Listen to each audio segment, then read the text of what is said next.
Ngayon ay ginugunitan natin ang kalinis-linisang puso ng mahal na Birheng Maria. Sa paggunitan natin sa kanyang kalinis-linisang puso, hindi lamang natin pinararangalan ang kanyang kabanalan, pinagninilayan natin ang puso ng isang ina na lubos na nakatalaga sa Diyos. Puso malinis, mapagpakumbaba, masunurin, at puno ng pag-ibig. Ang puso ni Maria ay hindi pusong walang naramdaman na sakit.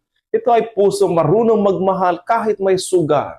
Pusong marunong magtiwala kahit hindi lubos na nauunawaan ang lahat. Sa mabuting balita, madalas nating makita si Maria bilang isang babae na tahimik ngunit napakalalim. Iniingatan niya ang mga pangyayari at pinagninilayan ang mga ito sa kanyang puso. Iyon ang isang mahalagang aral para sa atin, na ang pusong malinis ay hindi maingay, mapanghusga o padalos-dalos. Ito ay pusong marunong makinig, marunong magnilay, at marunong maghintay sa kaniyang kalooban. Ngunit ang kalinis-linisang puso ni Maria ay pusong nasugatan din. Sa paanan ng krus, nakita niyang nagdurusa at namatay ang kanyang anak na si Jesus. Walang salitang naitala sa kanya noon, ngunit ang kanyang katahimikan ay puno ng pananampalataya. Hindi siya tumakas sa sakit, nanatili siya. Kaya si Maria ay huwara ng pusong tapat.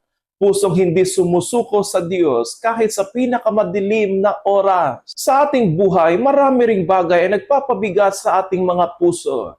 Puso natin na puno ng takot, lungkot, galit, pag-aalala at kasalanan. Kaya kailangan natin ang halimbawa ni Maria. Tinuturuan niya tayong ingatan ang ating mga puso para sa Diyos. Hindi ibig sabihin na hindi na tayo masasaktan, kundi kahit masaktan man tayo, hindi na natin hahayaang mapuno ang ating mga puso ng galit at puot. Kahit may pagsubok, pipiliin pa rin natin magtiwala sa Panginoon. Mga kapatid, sa paggunitan natin sa kalinis-linisang puso ni Maria, inaanyayahan tayo na hayaan ang Diyos na linisin at hubugin ang ating mga puso. Hilingin natin sa mahal na Birheng Maria na turuan tayo magmahal ng malinis, manalangin ng tapat, at manatili sa Diyos hanggang wakas. Kalinis-linis ang puso ni Maria, ipanalangin mo kami.